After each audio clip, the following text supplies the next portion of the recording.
La orientación sexual de las personas sigue siendo un tema tabú vinculado al mundo del deporte, incluso en las sociedades más avanzadas. Sobre esta cuestión pone sus focos el fotógrafo francés Emilien Buffard en la exposición Sport Friendly. Bienvenidos a Creación sin Barreras.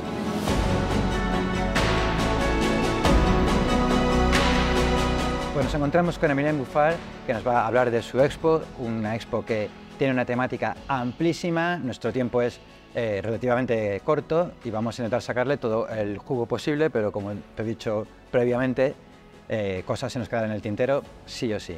Muchas gracias, Emilien, por atender a Creación sin Barreras. Gracias por la invitación a esta entrevista y estoy muy contento de volver acá en Valencia para el cierre de esta muestra que se presentó acá desde junio. Cuando ustedes vean el vídeo ya no podrán visitar la expo, pero por eso nosotros hacemos nuestra misión de archivar los trabajos que se llevan a cabo por el Consorcio de Museos y en el Centre del Carme. Vamos a meternos en materia. ¿Qué son los colectivos Sport Friendly? Utilicé la palabra Sport Friendly en referencia a Gay Friendly, que me Correcto. pareció que era como ahí un concepto que podía hablar a la mayoría de la gente. El título es Sport Friendly, la cancha de la diversidad. Eso agrega un poco el contexto de esta obra que busca visibilizar agrupaciones deportivas LGBTIQ+, que van definiendo nuevos valores en el deporte, reivindicando de que independientemente de su orientación o de su identidad sexual, de su género, condición física o social, cada persona tiene su lugar en las canchas. Es un fenómeno internacional, si lo podemos decir. Equipos inclusivos existen en gran parte del mundo, en los países al menos donde está permitido vivir libremente. Bueno, que no son la mayoría. Que no son la mayoría. Esto también significa de que las discriminaciones trascienden las fronteras, pero yo me focalicé sobre Argentina, que es el país donde vivo desde hace 9 años, donde descubrí el primer equipo de deporte inclusivo de la ciudad donde vivo desde hace 9 años. Y de ahí descubrí de que había equipos a través de todo el país. Y ya estaba estudiando fotografía, me interesaba fotografiar esta temática y pensé en ese momento que si quería laburar bien, representar realmente la dinámica del deporte inclusivo en Argentina, tenía que viajar a través de todo el territorio nacional. Vamos a ver si aclaramos un poco las cosas, cojamos cuchillo y tenedor, como digo yo. Cuando hablas de deporte inclusivo, ¿estás hablando de un deporte que está aparte del masculino y el femenino? ¿O es que las personas con orientación LGTBI entren en los deportes tradicionales, por llamarlo así? Estoy hablando de espacios que fueron creados por personas del colectivo LGBTIQ+. Esa era la primera pregunta, en realidad. Gay, lesbianas, claro. trans, Esa era la primera pregunta. no binarias, que crearon estos espacios libres de discriminaciones. Sin embargo, son espacios abiertos a todos, todas y todes, porque, y yo siempre digo esto, a las personas heterosexuales también están bienvenidas en estos equipos, porque es una lucha que, de todos, Claro. todas y todes, porque Pues, mañana puede ser tu hijo, tu hermano, Claro. tu hermana que sea víctima de discriminaciones, entonces Claro. es importante. Como se ve en la exposición, incluye varias asociaciones. ¿Cómo funcionan esas asociaciones en un país como Argentina, tan pasional, por decirlo así? Argentina, hablar de fútbol, especialmente en Argentina, Ahí voy. es un temazo. Ahí voy. Entonces, generalmente son agrupaciones que se juntan muchas veces en el espacio público, con la idea de reivindicar el uso del espacio público, de visibilizarse, porque finalmente el orgullo está estrechamente vinculado con la noción de visibilidad. Es en el espacio público donde la mayoría de las personas LGBTIQ+ viven discriminaciones, sufren discriminaciones. Entonces, eso, o también a veces en canchas prestadas por gobiernos municipales, provinciales. Así que bueno, ocupan distintos tipos de espacios y generalmente tienen en la gran mayoría una organización bastante vertical, no tan horizontal en el hecho de cómo van eligiendo, desarrollando la agrupación, las ideas y el proyecto deportivo. Las hinchadas de fútbol argentinas, las conocidas como barras bravas, tienen fama de ser de las más violentas y salvajes del mundo. ¿En el resto de los deportes ocurre, es similar? ¿O es solo la pasión que despierta el fútbol por sí solo? El fútbol quizás es el deporte más LGBT-fóbico. Sí, esa es la última frontera, el fútbol, sin duda. Si tomamos, por ejemplo, el ejemplo del rugby, el rugby arroja a una diversidad de cuerpos, arroja a una mayor diversidad y eso se refleja también en las tribunas, donde se escucha menos gritos LGBT-fóbicos. Sin embargo, el fútbol hoy en día, por ejemplo, es una disciplina donde no se conocen al nivel profesional deportistas abiertamente LGBT. Hablaremos después del fútbol. Me gusta mucho lo del rugby. ¿Cuáles son los deportes más tolerantes, más respetuosos, mejor dicho, porque es la palabra que a mí me gusta, más respetuosos con las personas LGTB? ¿Y hay alguno que sea especialmente respetuoso? No sé, los individuales quizá. Yo creo que no sé si podemos decir que un deporte es más respetuoso que el otro. Tenemos que ver más arriba de eso, es decir, no el deporte en sí mismo, sino quién lo gestiona el deporte, quién está en la cabeza de esos deportes. Estoy hablando de las instancias deportivas, donde a veces quien ocupan los escritorios son personas violentas o personas Aquí en España que no entienden la diversidad. En España somos un poco de eso últimamente.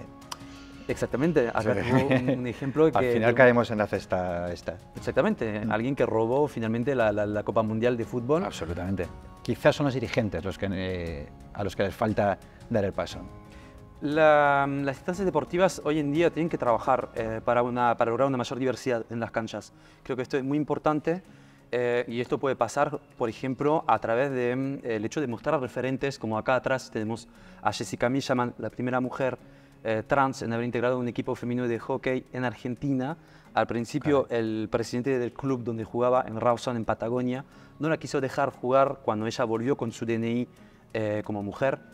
Y ella tuvo que luchar, tuvo que ir hasta pedir apoyo de la justicia para poder volver y lograr entrar en esas canchas. Entonces, ante el no sé cómo hacer, digamos, es importante sentarnos, hablarnos, entender y acompañar. Creo que eso es muy importante y por eso también es muy importante de que haya mayor personas también LGBTIQ+ dentro de las instancias deportivas, porque son las quienes entienden de las discriminaciones.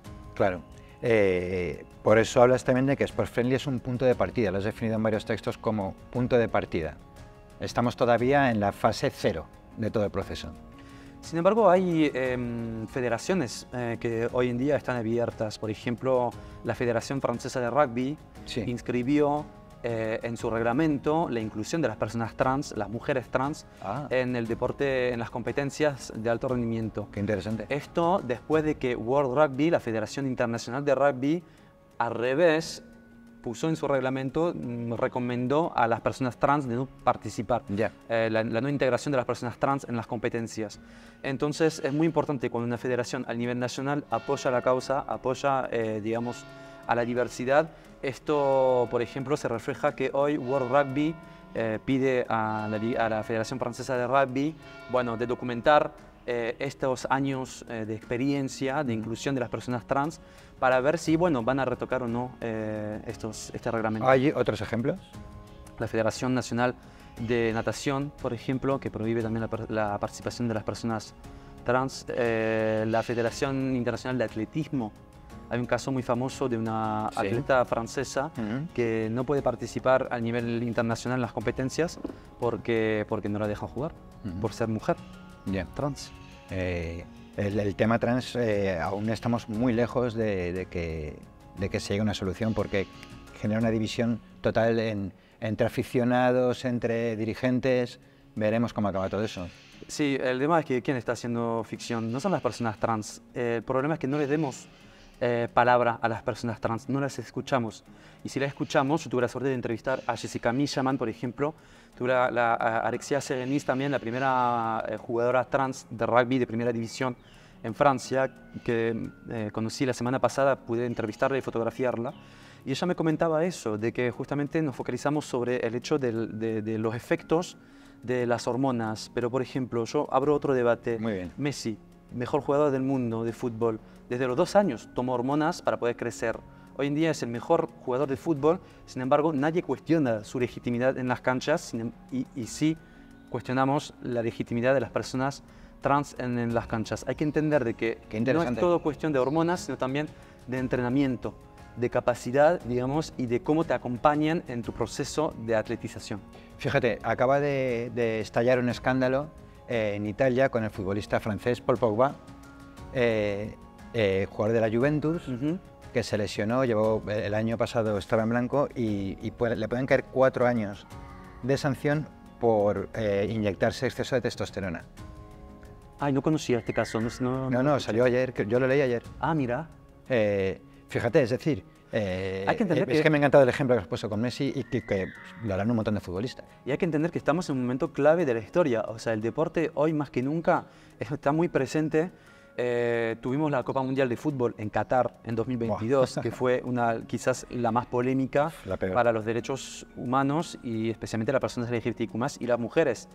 También, por ejemplo, tuvimos Juegos Olímpicos en Sochi, en Rusia, sí, un país que pisa los derechos humanos, en China, un país que pisa los derechos humanos también. Entonces, también muchas veces preguntan o afirman de que el deporte no tiene que ser político, pero dejará de ser político cuando vamos a dejar de dar esas competencias a países que pisan los derechos humanos y que usan el deporte para justamente justificar su poder estatal. Estás hablando de dinero.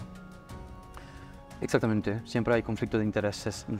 Qatar es un mundial que nace de la corrupción. Arabia Saudí ahora se está llevando a futbolistas a tope y un país dirigido por Mohammed bin Salman, una persona que es muy sospechosa de asesinato, muy sospechosa, vamos, el único sospechoso del asesinato del periodista Jamal Khashoggi. Y tiene pasta y no se puede hacer nada. Sí, entonces el deporte ya es un arma política. Es un arma. Que apuntan hacia nosotros, que apuntan, digamos, y hay que entender de que estas agrupaciones deportivas LGBTQ+, que fotografía a través de Argentina, que existen a través de varios países, en varios continentes, justamente apuntan hacia una mayor diversidad en las canchas. Antes de hacer la entrevista me he acordado de la historia tremenda del futbolista Justin Fashanu, inglés, que salió del armario en el año 90 y en el 98 se suicidó. Fue el primer futbolista profesional que reveló su condición sexual. ¿Tú te imaginas que alguna vez las personas de LGTBI, futbolistas, hombres, salgan del armario? ¿Cómo te imaginas ese escenario? El día que un futbolista que es adorado por todos los jóvenes... Claro, porque han salido algunos, pero son muy discretos. No están en el primer plano, o sea, no están en primera división, no están jugando para equipos nacionales. Exacto. Porque temen de perder, seguramente hay, pero temen de perder contratos, temen de no tener apoyo de su federación, de su equipo, de sus compañeros y de las instancias deportivas. Entonces mañana, cuando un futbolista que es adorado por todos los jóvenes salga a decir yo soy gay y se recibe apoyo de sus compañeros, se recibe apoyo de su equipo, de las instancias deportivas frente a la tribuna, esto va a cambiar muchas cosas y esto va a mostrar de que sí podemos besarnos después del final de un partido. Por ejemplo, hay grandes deportistas en tenis, por ejemplo, Podoroska, un ejemplo entre muchos. De hecho, en el fútbol femenino, por ejemplo, hay muchas lesbianas, o sea, hay varias deportistas que son abiertamente lesbianas, pero quizás no son abanderadas de la comunidad LGBTQ+ dentro del deporte. Y está bien, estas personas decidieron focalizarse sobre su deporte. Sin embargo, hay otros deportistas como Jessica, como Facundo Imau de la Selección Nacional de Vóley o Cecilia Carranza Sarrori, medalla de oro en Vera para Argentina, que pude entrevistar y fotografiar, son referentes para la comunidad LGBTQ+, porque son mediáticamente presentes para hablar de la inclusión en el deporte, de la necesidad de una mayor inclusión en el deporte.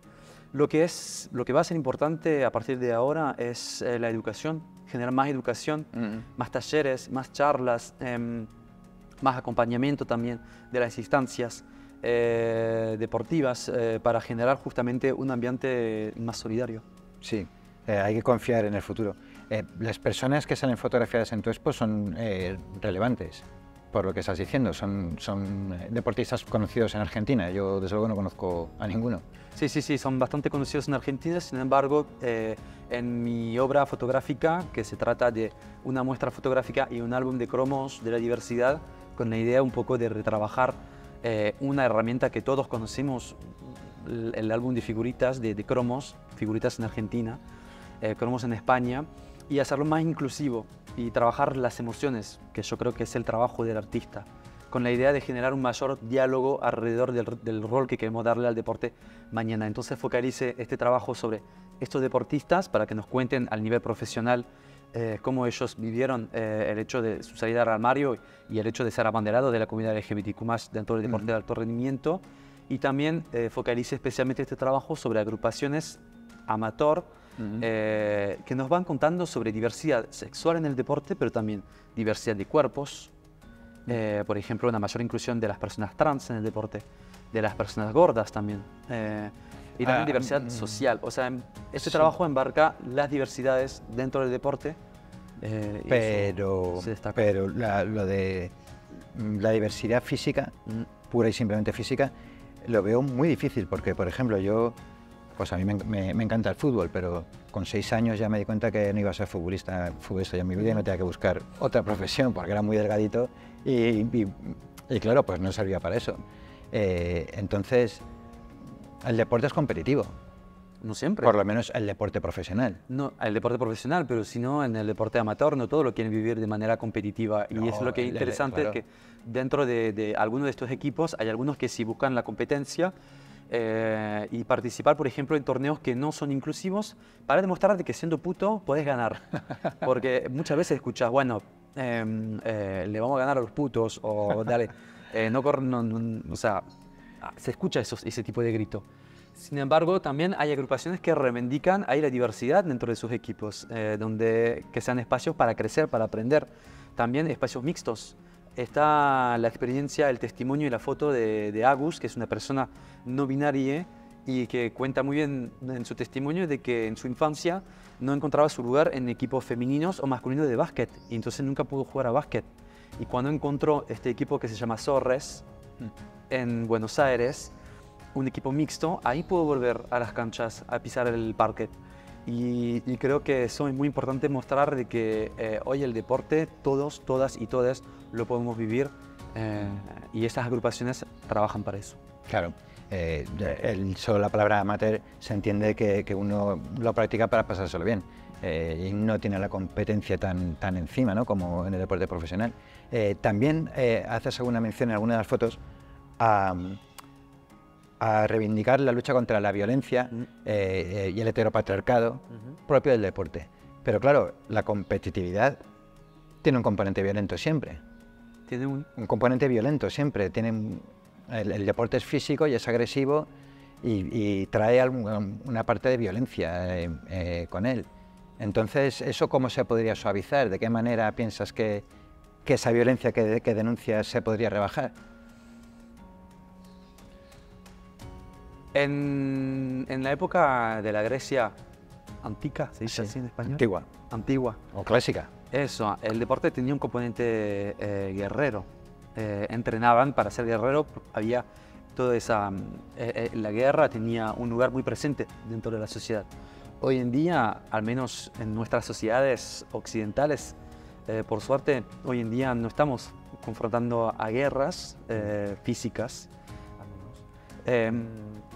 Sin embargo, creo que el deporte hoy en día, no sé si se vive realmente de una manera guerrera, sino también cada uno, y es lo que se refleja un poco en los testimonios que acompañan a esas fotografías dentro de esta muestra fotográfica, Sport Friendly, demuestra también la diversidad de cómo cada uno vive la cancha. Y es cierto, tanto al nivel profesional como al nivel amateur, de que te das cuenta también de que hay como un componente familiar, de decir, esto es mi equipo, esto es mi espacio, claro, donde me siento bien, me siento acogido. Algunas personas que fotografié fueron excluidas de sus familias por su orientación o su género, su cambio de género.